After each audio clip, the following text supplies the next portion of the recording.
relationship dito po dalawa? Sure. Definitely, it's a lot different from Signal. Kasi we know a lot more about how we work together, how we work better, where gusto mo Yeah, and then syempre meron din kami mga launches. We just got back from Davao yesterday, so I think this is gonna be last year na po yung Sitaw, mga June. So 1 year na kami naging so really close. Ano yung 1 year na?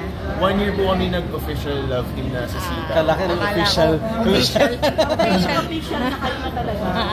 Kasi may 1 year na rin ba? Wala. Oh, we're good friends right now. Syempre, we wanted to focus with work. Especially bago pa lang si Haya. We don't wanna, Conscious effort na maging official.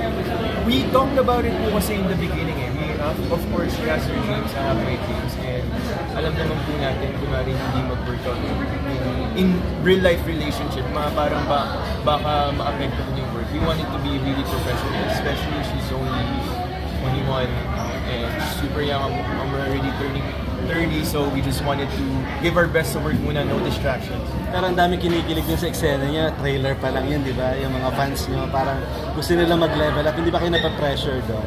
Na parang gusto nila maging makatotohanan ng yung love team together. Yeah, maging totoo, yung relationship, parang yun. Well, I mean, I know a lot of the fans who understand that, our personal lives and our lives are connected. And they respect us, whatever we do. Gab.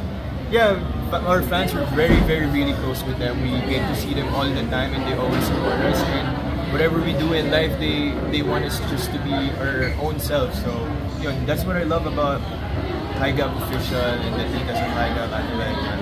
Alam niyo bakit magiging branch kung maging official man kayo? Ano po yun? Love team naman kayo, kumbaga wala naman kayo kakagasa ang ibang partner or something. Kung talagang gagawin yung official, hindi totoo, totohanan. No, of course, we wanted... Oh, there you go.